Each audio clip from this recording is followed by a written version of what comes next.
Hello, I'm Robert Holmberg. This is a second video from the series on photography in the night sky. It's the presentation of Science Outreach Athabasca, and this one is making photographs, some thoughts before you press the button. And this is applicable to all kinds of cameras, whether you have a simple point and shoot camera, a cell phone camera, or a digital SLR. You can perhaps use this information to help make better photographs. So all of these photographs in this presentation are my photographs. I'm a biologist, but I have been taking photographs as a hobby since I was in high school. Okay, so what makes a good photograph? Now, photography is just subject and lighting, and we're going to look at that today. So we're going to look at six different things: subject, the composition, color, focusing, timing, and communication. So those are the items we're going to go over. So the subject has got to be interesting in some way, but what is interesting to you may not be interesting to others. So that's one of the things you have to bear in mind. So an unusual subject matter is often interesting.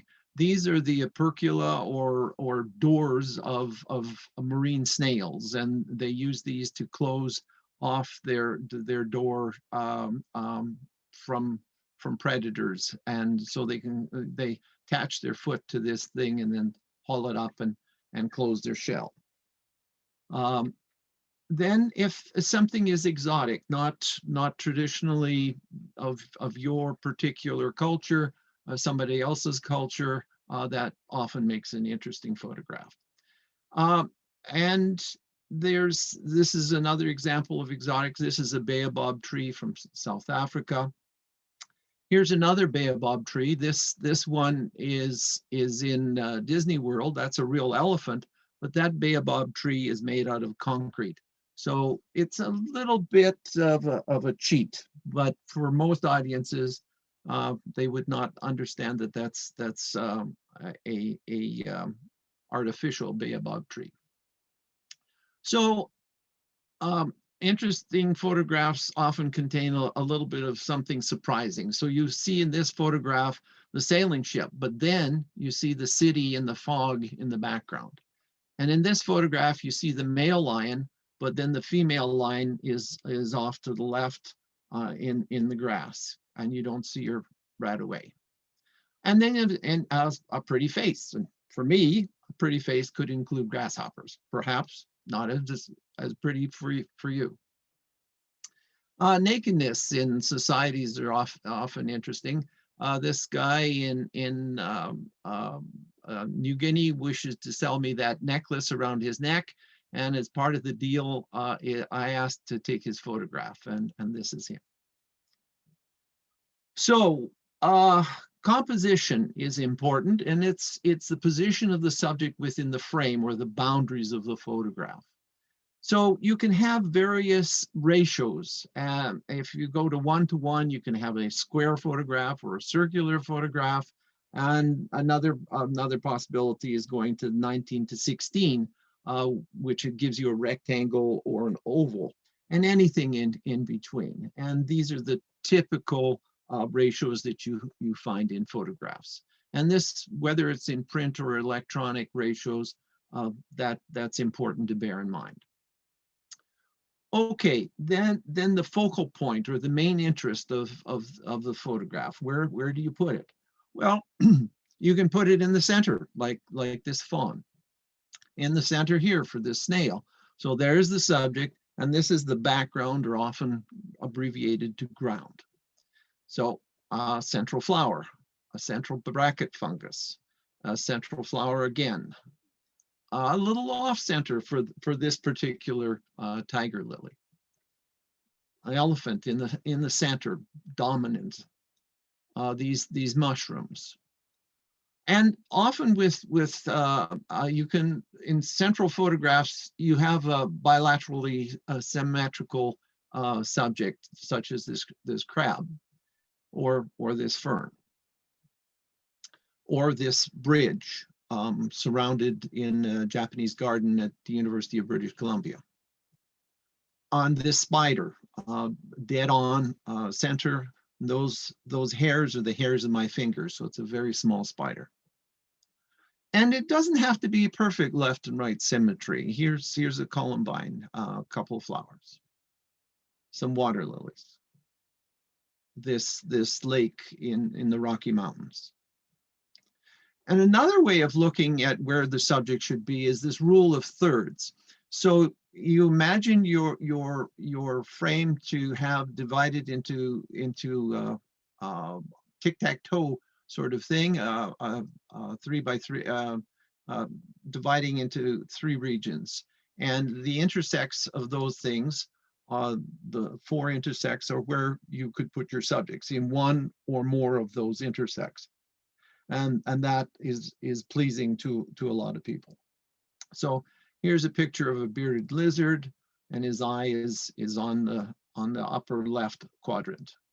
And here's a flower basically on the upper right quadrant. Here's one in the lower right quadrant. Here's one again, a lower right quadrant, and some over in other places. This one has 2, upper left, the bridge, and the lower right with the ducks. On the upper left and the lower left with the dead birch. Same thing with the tiger here. Same thing with this tree in silhouette. And this is an extreme version. And one of the things you can think about is that in some cultures, we read from top to bottom, left to right. In other cultures, they read from bottom to top and right to left. And for some cultures, there's nothing, nothing, nothing, nothing. Then there's the crab.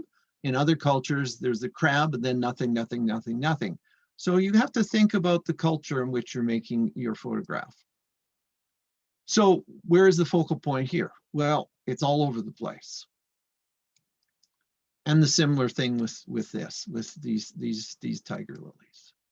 Now we'll look at format. So there's 2 basic formats. There's landscape, where it's wider than it is tall, and there's portrait, where it's taller than it is wide. Now with photographs, there's lines, and we're going to talk first about horizontal lines. So in this photograph, there's several horizontal lines. And when you're taking pictures of horizons, you should always make sure that they're level, but on the other hand, it doesn't mean they should be in the middle. So this one has the horizon in the lower part of the photograph, and the clouds are the big thing, and it could be reversed. So keep that in mind when you're taking landscape photographs. So there's also vertical lines. In this case, the trunks of the trees. More trunks of trees in vertical. This vertical candle fungus. Vertical lines of these trees with snow and hoarfrost. You can have vertical and horizontal lines. The vertical strong form of the cricket and the lenticels in the bark, which are horizontal. Here's one with vertical trees and a horizontal bench. And then you can have diagonal lines, such as this aerial photograph of farmland. Another diagonal with the part of the petals of this lady slipper. This millipede and the leaf itself. This crab, this sea turtle, this tiger, this lilac, and 2 diagonal lines with this coleus. Several diagonal lines with this limber pine, or these streets. And here's some strong vertical lines, but also a sort of a V line with the juniper. Now, human structures tend to have straight lines or geometric lines. They can be quite complex, like this window. or fairly simple with this dilapidated service station. Strong vertical lines with this fishing boat. And some of our human structures, though, have a bit of a curve, such as the roof of this temple in Japan.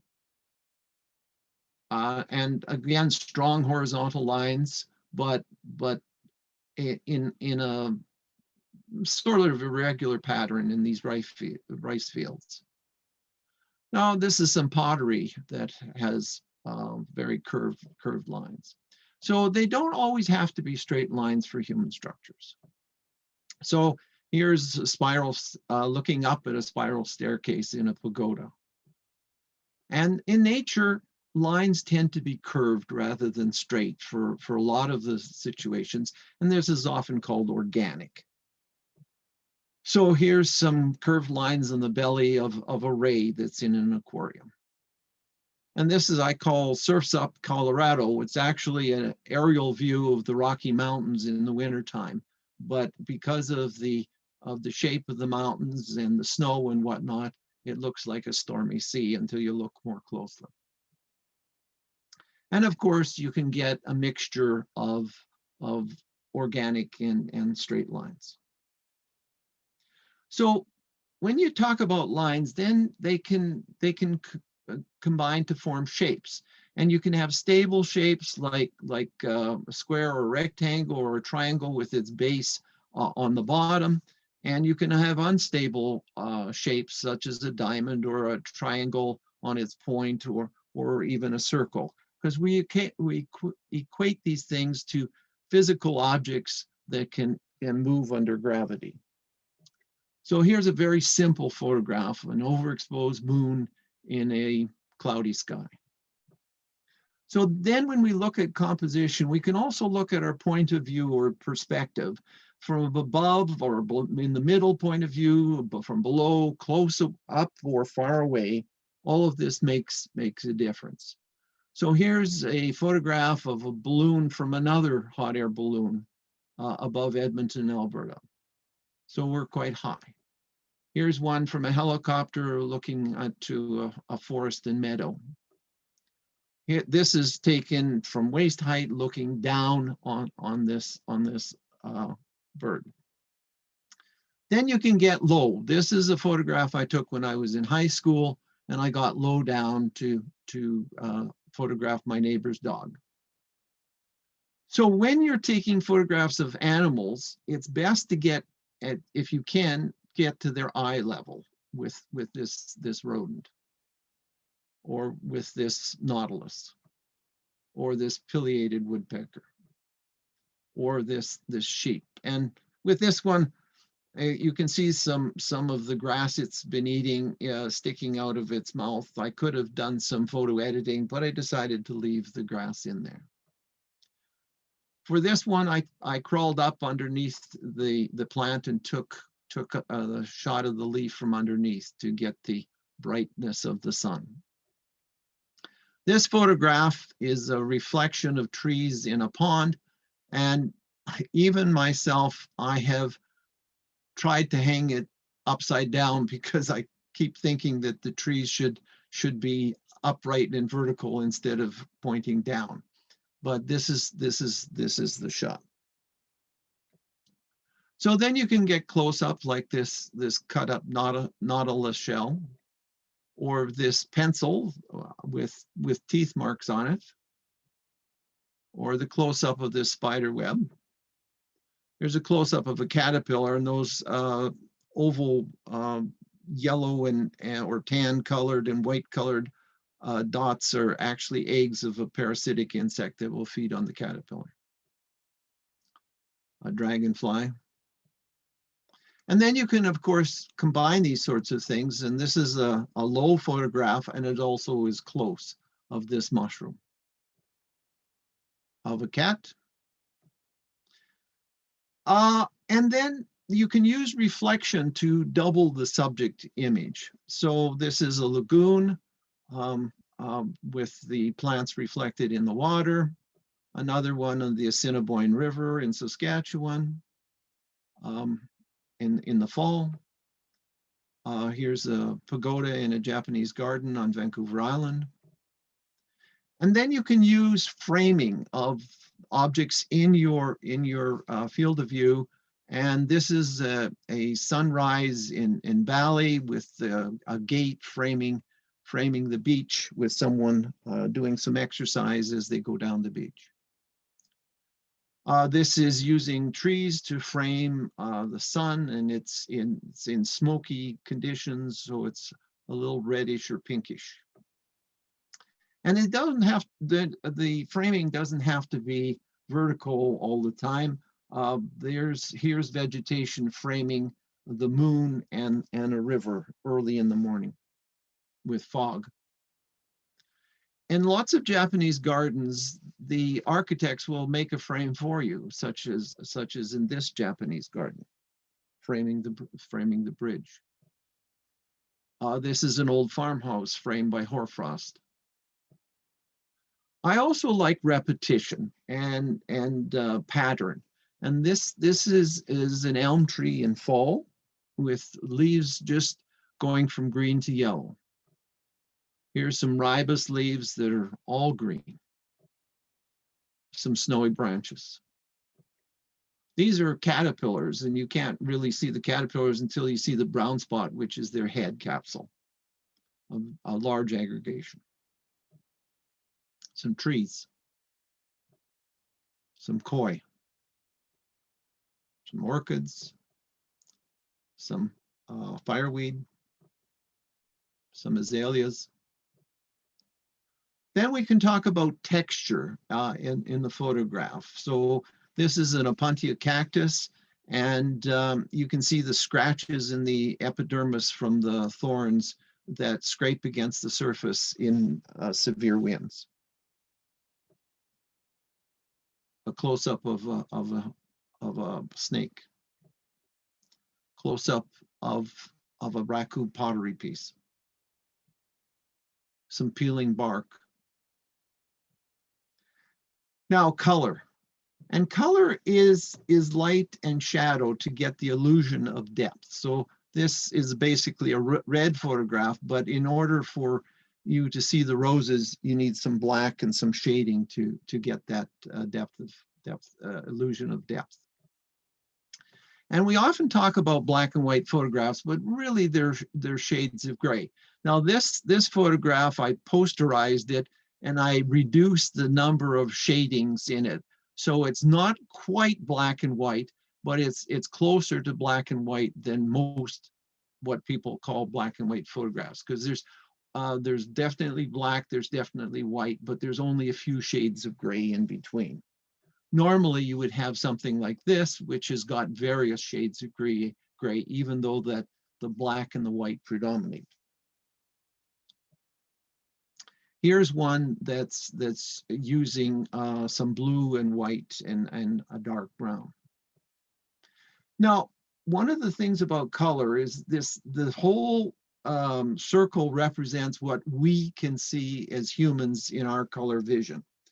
And the polygons within that circle are what various electronic or print mechanisms that we have invented to be able to portray close to what human eyesight is able to see.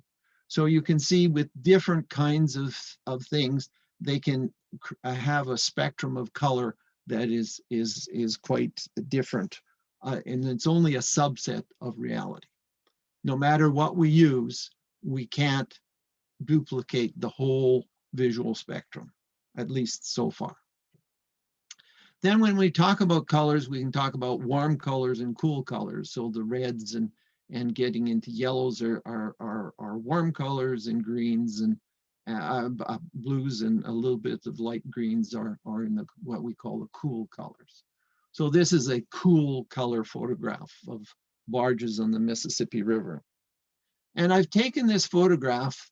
I like this particular bluish version of it, but I also made a whiter version of it.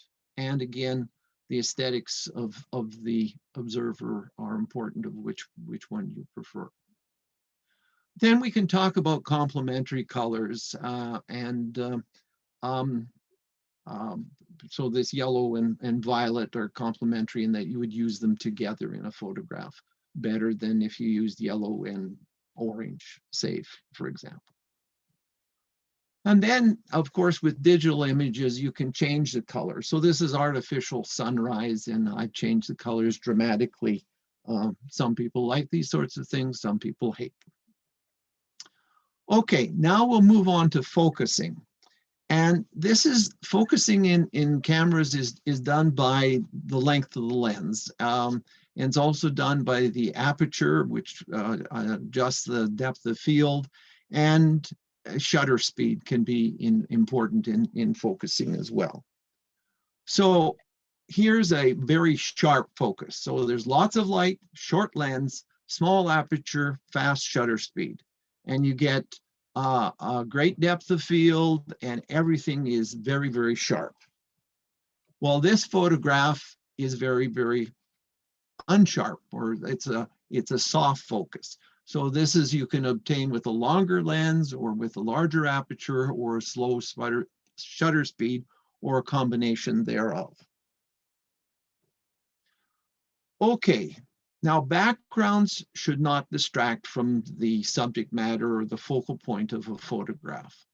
So with taking things at a distance, these are cow-nose rays, and in the background, the depth creates a fuzzy image. Also, because of the lack of light and the slow shutter speed, that is reduced in intensity, so it doesn't distract so much from the rays. Here's a way of using a wide aperture and a close-up of a hibiscus flower. So these are just the reproductive parts of the flower, and the background is thrown out of focus. And this unfocused background is often called bokeh. Another way of eliminating the background is to use a flash. So this lizard was taken with a flash, and the distracting background all became unicolorous. Here's juniper berries taken with a flash. Okay, what's the subject in focus here? Well, is it the raindrops, or is it the image of the cars and the lights? And that's, again, for me, it's the out of focus is actually the subject, and the in focus is the background, which is in the foreground, if you can understand that. Okay, out of focus can also suggest motion. So this is a clear-winged moth feeding on a dandelion, and with a slower shutter speed, the moth's wings are shown to be blurred and suggest motion, while everything else is more or less in focus. In this helicopter, the blades of the rotor are out of focus, while the body of the helicopter is in focus. These are foxtail plants, and I deliberately used a slow shutter speed to blur the action of the wind and to get that motion effect. The other thing that you can do is to pan subjects. So these caribou, this mother and child photograph, I was panning with a long lens, and the background became out of focus and like a watercolor, while the animals are in pretty good focus. And when you're taking animal pictures where they're moving, leave some space for them in front of their heads, so that they can sort of move into the frame. Nothing's in focus in here. I still think it's called skunk in the grass, and I still like the photograph, but nothing is in focus in this photograph. Here's a snail shell with the triple exposure and not in focus. Okay, timing. So timing relates to when you release the shutter. It's also the time of the day and the time of the season. So all of these things should be taken into account when you're making photographs. So these nautilus shells I lined up on the beach. I was shooting with slide film, so I couldn't see the results. And I took several shots hoping that I could get the foam of the ocean waves flowing through the shells. And so that was the timing of the shutter release. And I took several photographs to be able to do this. If I had a digital camera, it would have been a lot easier. So time of day, so there's what we call a golden hour. That's just after sunrise or just before sunset, where the yellow light makes things warm. And then, of course, this season of the year, this is winter. It's a cold looking photograph. Here's some branches in the wintertime. And then we get onto communication. You can use symbolism, you can try and get some emotion, or you can tell a story with a photograph. And this takes some work. So this is the father of the bride coming to help the bride and groom cut the cake. The bride doesn't seem to mind, but the groom is a little perturbed, I would believe. So with this picture of a circuit board, it may depict to some people technology or electronics or computers, definitely not an organic composition. Here's a young child, and you might say cute, but because this is my child, I have a different emotion than you probably have. Here's a picture of a burnt forest on a mountaintop in the fog, in the snow, and to me it is very cold photograph. This is a beaver lodge in a beaver pond covered with duckweed, and it's, to me, a very eerie photograph. And then when you're composing your photograph, sometimes you want to leave room for a caption or titles or whatever. And so this is an example of that. Here's another example of leaving a blank space for a title. Communication of what? You think of this, all I'm trying to communicate is color. It's a water glass out of focus on a colored background.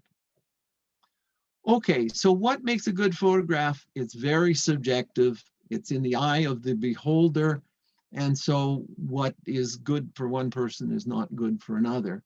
So if you're making a good photograph, you got to think about your subject. You got to think about the composition. You got to think about color. You got to think about focus. You got to think about timing. You got to think about what you're trying to communicate. And what is a good photograph is one that accomplishes the objectives of the photographer. So before you take a photograph, you should think about what are your objectives, and then you will make probably a better photograph. So here's a couple of quotes for you to think about. And this was written in 1952. To me, photography is the simultaneous recognition in a fraction of a second of the significance of an event, as well as a precise organization of forms which give the event its proper expression. A bit complex, but you can think of the things that we've talked about. And here's another, and this was written by someone who's both a photographer and a painter. And he said, it takes a lot of imagination to be a good photographer. You need less imagination to be a painter. That's why I say that he was both. Because you can invent things, but in photography, everything is so ordinary, it takes a lot of looking before you can learn to see the extraordinary. Okay, so this is one ending about photography, and hopefully many beginnings for you. Thank you for your attention. Bye.